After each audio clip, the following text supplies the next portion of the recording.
अस्सलाम वालेकुम नाजरीन, मैं Asad Abbas Bhatt advocate high court हाजिर खिदमत हूँ कुछ नई कानूनी, सियासी और आइनी खबरों के साथ। नाजरीन, एक तो सरदस्त खबर ये है कि इलेक्शन कमीशन ऑफ पाकिस्तान ने अदालत उज़्मा के अंदर खड़े होकर इलेक्शन की तारीख दे दी है, लेकिन ऑनरेबल सुप्रीम कोर्ट ने कहा कि जनाब आप इसके अंदर जो है मुलाकात करें एक सदर से जो कि आइनी तौर पर मैंडेटरी है, और उसके अंदर उन्होंने कुछ अटॉर्नी जनरल की भी जिम्मेदारी लगाई। क्या अहवाल हुआ, इलेक्शन कमीशन ऑफ पाकिस्तान ने सदर के सामने सुना गया, कितनी तारीखें रखी, इसके ऊपर बात करेंगे।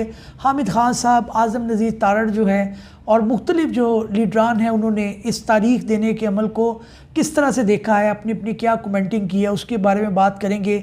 और अगली बात यह है कि जनाब हमारे जो इंफॉर्मेशन टेक्नोलॉजी और टेलीकम्युनिकेशन के जो हैं निगरान वज़ीर, उन्होंने आज एक जिनका नाम डॉक्टर मोहम्मद सैफ है, उन्होंने आम लोगों तक स्मार्टफोन पहुंचाने के लिए अहम इक़दाम उठाए हैं कि स्मार्टफोन जो है वो एक रेडीबान के पास भी होना चाहिए, एक टेलर के पास भी होना चाहिए, एक जो है वो छोटे से छोटा काम करने वाला शख्स जो है उसके पास होना चाहिए।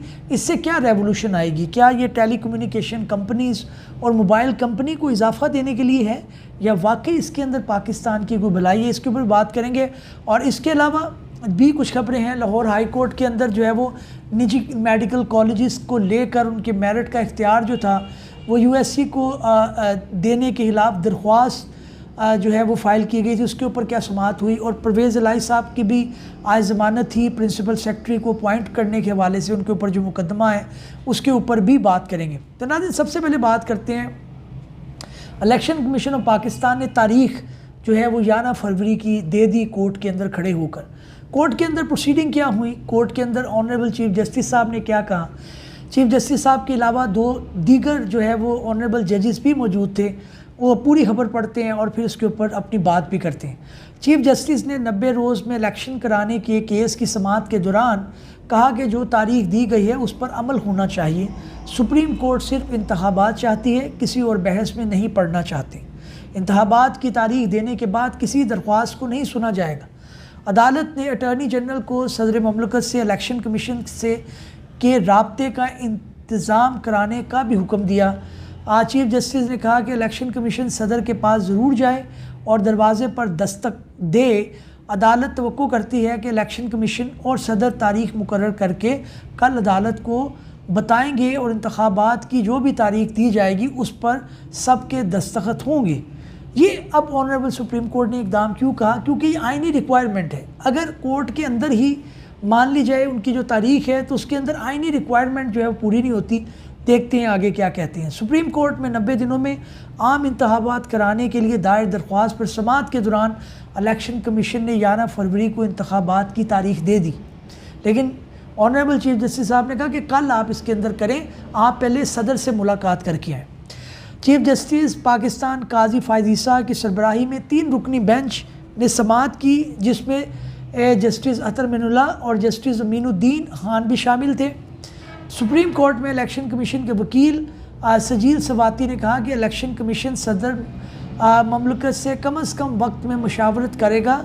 इलेक्शन कमीशन आइनी बहस में पड़े बग़ैर सदर ममलकत से मुशावरत पर आमादा है। चीफ जस्टिस काजी फायज़ ने कहा कि सदर जवाब दे ना दें, आपने दस्तक देनी है, यानी आपने उनका दरवाज़ा खटखटाना है। इलेक्शन कमीशन को आज ही सदर से मुशावरत की हदायत आज ही उन्होंने क्या करनी है। सदर से मुलाकात में मौजूद अफराद के दस्तखत लेने का हुक्म कि उनकी जो प्रोसीडिंग होगी उसके ऊपर अटॉर्नी जनरल के भी साइन होंगे, जो लॉयर दीगर हैं उनके भी साइन होंगे, ताकि वो एक जो है वो मीटिंग जिससे कोई डिविएट ना कर सके। कल को सदर उठ के ट्वीट कर दें कि जनाब मेरे ऊपर जो है वो कोई प्रेशर था, मैंने तो ये तारीख देनी नहीं थी। समाअत के आगाज़ में पीटीआई के वकील के दलाइल भी हुए इसके अंदर, और इसके अलावा भी जो है वो क्या सदर कह रहे हैं सुप्रीम कोर्ट इंतखाबात मामले का नोटिस ले, जनाब ये भी इसके अंदर है। सदर ने इलेक्शन कमीशन को ख़त 2 सितंबर को लिखा। अब यह भी इसके अंदर एक बात। तो ये जो नाज़रीन तारीख देने का अमल है, इसको ऑनरेबल सुप्रीम कोर्ट ने बड़े अच्छे तरीके से जो है वो हैंडल किया है। और आज मीटिंग भी हो गई है जिसके अंदर उन्होंने बताया कि उनको 3 तारीखें दी गई थी, गालबन 4 फरवरी की भी, 11 फरवरी और इसके अलावा एक जनवरी की भी डेट दी गई थी। और मेरा ख्याल है कि अब सुप्रीम कोर्ट के अंदर कल ख़त्मी तौर पर 11 फरवरी डेट दी जाएगी और इलेक्शन के अमल का आगाज़ हो जाएगा।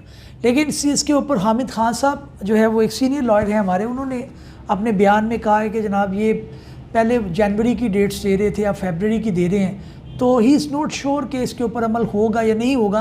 लेकिन बहरहाल बतौर पाकिस्तानी एक अच्छे की उम्मीद रखनी चाहिए। अब मज़ेदार की बात यह है कि नून लीग भी जो है वो बात कर रही है कि जनाब आप जो है तारीख जो दे रहे हैं इसके ऊपर आप स्टिक रहें। और यही बात आज आज़म नज़ीर तारड़ साहब ने भी की है। उन्होंने कहा जी को उम्मीद है कि 11 फरवरी से आगे तारीख नहीं जाएगी। इसके अलावा भी जो है वो मुख्तलिफ लोगों ने अपना जो की है बात, और अब ये कल फिर इसके अंदर पेशी है और ये तय पाएगा कि अब रिकॉर्ड के अंदर आएगा। एक चीज़ तो यहाँ है कि कोर्ट को जब तारीख मिल गई इलेक्शन कमीशन और सदर की मशावरत से, जिसके ऊपर जो है वो मिनट्स भी रिकॉर्ड होंगे, अटॉर्नी जनरल के दस्तखत भी होंगे, सारा कुछ होगा, तो उसके बाद इलेक्शन सारी पिटिशन्स को डिस्पोज ऑफ कर देगा। टाइम पे नहीं करवाए, 90 दिन के अंदर नहीं करवाए, कंटेम्प्ट वगैरह में कोर्ट के जाने का मूड नहीं है।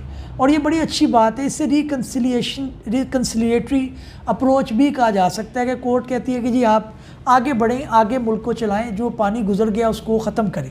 तो ये एक अच्छी बात है। अब इसके अंदर देखते हैं अगली नाज़रीन जो इम्पोर्टेंट खबर है अदालत की तरफ से, वो ये है कि चेयरमैन PTI इमरान खान के जो वकील हैं सलमान अकरम राजा, उन्होंने बड़ी एक उम्दा पटिशन फ़ाइल कर रखी है।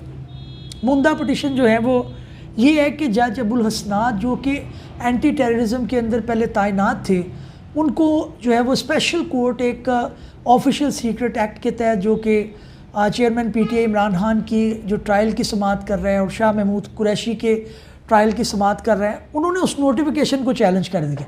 उसकी क्या जो डिटेल है वो देखते हैं इसके अंदर वो क्या कह रहे हैं। आज खबर हुआ है ये, उसको पढ़ लेते हैं।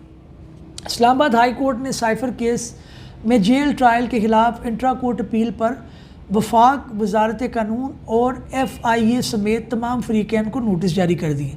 चेयरमैन PTI की साइफर केस में जेल ट्रायल के ख़िलाफ़ इंट्रा कोर्ट अपील पर समाअत हुई। पहले जो है वो एक कोर्ट ने इसको खारिज कर दिया, अब इन्होंने इसको जो है वो इंट्रा कोर्ट अपील में फ़ाइल किया, क्योंकि फ़र्स्ट इंस्टेंस थी।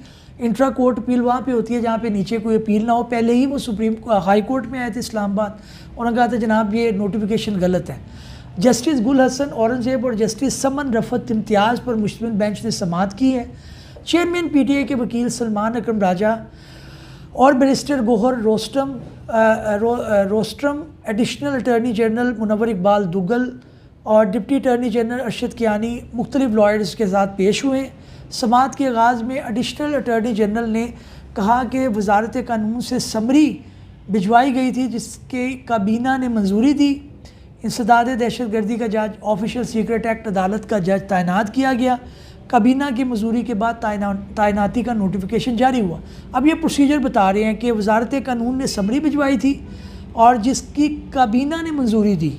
अच्छा, यानी वजारत कानून ने भिजवाई, इसके अंदर सुकम क्या है वो सलमान अकरम राजा साहब ने कहा है। वकील सलमान अकरम राजा ने कहा कि जज की तैनाती के लिए चीफ जस्टिस से मुशावरत होनी चाहिए थी, क्योंकि ये सिर्फ वजारत कानून भिजवा दे और उसको जो है वो काबीना अप्रूव कर दे, तो that is not you know the legal requirement of the law. उसके अंदर मुतलका चीफ जस्टिस, अब देखते हैं मुतलका वो किसे कह रहे हैं।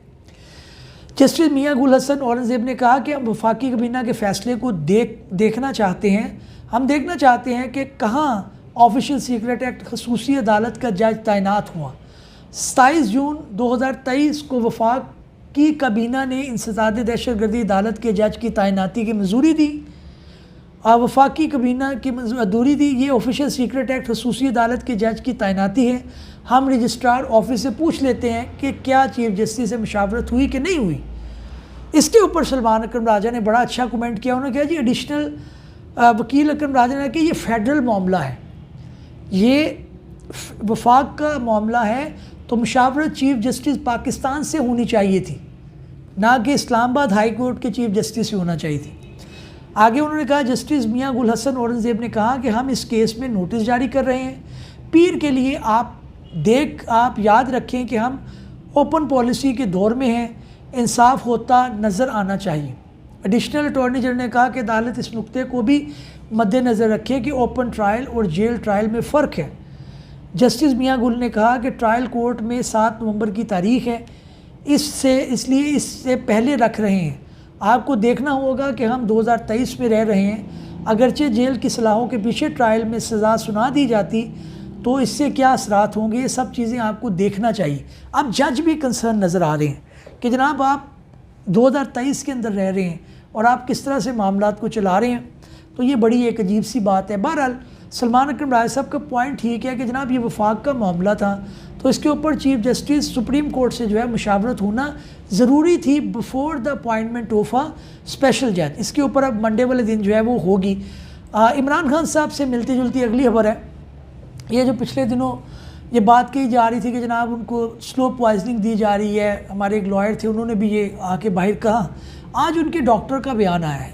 उनके डॉक्टर कौन है? चेयरमैन पीटीआई तहरीक इंसाफ के मुआलिज डॉक्टर फैसल सुल्तान है। उनका कहना है कि चेयरमैन पीटीआई का तिब्बी मुआयना किया, स्लो पॉइजनिंग की बात गलत है।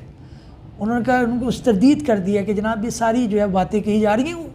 वजह ये थी कि कोई भी ये रिस्क नहीं ले सकता, इतना वो जो है वो पॉपुलर लीडर है, इतना जो है उसकी फॉलोइंग और मुल्क के अंदर इंतशार पैदा करने वाली बात है। हाँ आप वैसे ही उनकी माशाल्लाह हरकतें ही ऐसी हैं कि वो 9 नवंबर के केसेस, इतने केसेस तो उनके ऊपर वैसे ही चल रहे हैं। तो मेरा नहीं ख्याल कोई इसके अंदर ये इस तरह की बात करेगा। 2023 के अंदर रह रहे हैं, तो उनके मुआलिज ने इस चीज़ की जो है वो बात कर दी है कि जनाब इसमें कोई सदाकत नहीं है। अच्छा जी, अब अगली जो बात है जी वो क्या है जी? अगली बात ये लाहौर से जो है ना, लाहौर हाई कोर्ट के अंदर पंजाब के निजी मेडिकल कॉलेजेस में मेरिट का इख्तियार UHS, ये हेल्थ जो है यूनिवर्सिटी ऑफ हेल्थ साइंसेस, उनको देने के खिलाफ दरख्वास्त को काबिल समात होने पर फ़ैसला महफूज कर लिया गया। अच्छा, जस्टिस बाकर नजफी साहब ने सुनी है कि प्राइवेट मेडिकल कॉलेजेस थे, इनके जो है वो क्या होगा, इनको कौन रेगुलेट करेगा, इनके मेरिट का इख्तियार किसके पास होगा, ये सारा UHS को दे दिया गया। अब UHS इदारा है। इससे पहले क्या था, दरख्वास्त गुजार के वकील ने मौक़िफ़ इख्तियार किया कि प्राइवेट मेडिकल कॉलेजेस का इंतज़ामी कंट्रोल HSC के पास था। पहले HSC के पास था, अब UHS प्राइवेट मेडिकल कॉलेज के इम्तिहान लेती थी। अब सारा इख्तियार जो है उनको मेरिट डिसाइड करने का UHS जो है वो उनके पास आ गया, जिसके ऊपर उनकी ऑब्जेक्शन थी कि जनाब ये नहीं होना चाहिए। अच्छा, उन्होंने मौक़िफ़ क्या है वो भी देख लें। उन्होंने अपने मौक़िफ़ में मज़ीद कहा कि हर तालिब इल्म का हक़ है कि वो अपनी मर्ज़ी के इदारे में दाखिला ले। दरख्वास्त गुजार के वकील ने अदालत से इस्तदा की करते हुए कहा कि अदालत निजी मेडिकल कॉलेज के मेरिट से मुतल्लिक़ इख्तियार UHS को देने का इक़दाम जो है उसको कलअदम करार दे। दौरान समाअत हुकूमती वकील ने मौक़िफ़ इख्तियार किया कि दरख्वास्त काबिल समाअत नहीं है, अदालत पॉलिसी मेरिट में मुदाखलत नहीं कर सकती। पॉलिसी जो है वो पॉलिसी मैटर के अंदर मुदाखलत नहीं कर सकती। हुकूमती वकील ने कहा कि पहले हर बच्चा मेडिकल कॉलेज में अलग अलग अप्लाई करता था, अब तालिब इल्म एक ही बार अप्लाई करेगा, जहां उसका मेरिट होगा वो वहां दाखिला ले सकेगा। अब ये भी एक अजीब सी बात इन्होंने की है कि वो सारा एक ही एप्लीकेशन दे, उसको वो डिसाइड करेंगे कि क्या मेरिट होगा। भाई आप उसको रहने दें, आप एक मामला चल रहा था उसके ऊपर ही वो रहने देते। जो है वो HEC के पास इख्तियार था, उसी के पास रहने देते, आपने UHS को दे दिया। बहरहाल अब अदालत इसके ऊपर अपना एक फ़ैसला सुनाएंगे और इसके अंदर मामला जो है वो क्लियर होंगे। इसके अलावा नाज़रीन, अगर आपके पास मोबाइल जो है वो स्मार्ट नहीं है और आपके पास कोई पैसे भी नहीं है तो आपने अब घबराना नहीं है, क्योंकि हमारे जो निगरान वज़ीर बराए इंफॉर्मेशन टेक्नोलॉजी व टेलीकम्युनिकेशन है डॉक्टर उमर सैफ, उन्होंने ये कहा है कि आम लोगों तक स्मार्टफोन्स पहुंचाने के लिए अहम इक़दाम है। उन्होंने बैंक्स को और मुख्तलिफ़ कंपनी को कहा है कि आप पैकेजेस निकालें, उनको लोन करें, ताकि हर बंदा जो है वो टेक्नोलॉजी से रास्ता हो सके। क्रिटिसिज्म ये आ रहा है कि जनाब आप मोबाइल कंपनियों से जो है वो आपने कोई ठेका ले लिया, आप उनके मोबाइल बिकवाने के लिए आ गए। जब इतनी ज़्यादा डिमांड होगी तो मोबाइल की प्राइस भी बढ़ जाएंगी।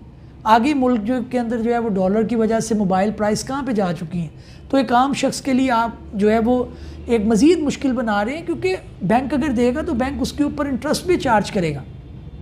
अगर आपको इतना ही था तो आप उसको सब्सिडाइज़ करें, आप उसकी सब्सिडी अदा करें कि आम बंदे, और उसकी फिर क्लियर विजन भी बताएं कि क्यों ये ज़रूरी है कि आप उसको दे रहे हैं। कल को आप कहेंगे कि जनाब ये जो है वो कौम ख़राब हो गई है, कौम ने तो टिकटॉक देखना है, कौम ने तो फेसबुक देखना है, कौम ने तो ट्विटर देखना है। चलो ट्विटर तो फिर भी किस हद तक पॉलिटिक्स उसके अंदर है और यूट्यूब के अंदर भी पॉजिटिव चीज़ें हैं, लेकिन आप इस तरह से अगर करेंगे तो मार्केट के अंदर डिमांड और सप्लाई डिस्टर्ब हो जाएगा, जिसकी वजह से आम एक सार्फ आज अगर 50,000 रुपये का ख़रीद रहा है तो कल वो उसको लाख रुपए में पड़ेगा, क्योंकि बैंक उसके अंदर जो है वो इन हो जाएंगे और उसके अंदर वो लोनिंग करेंगे।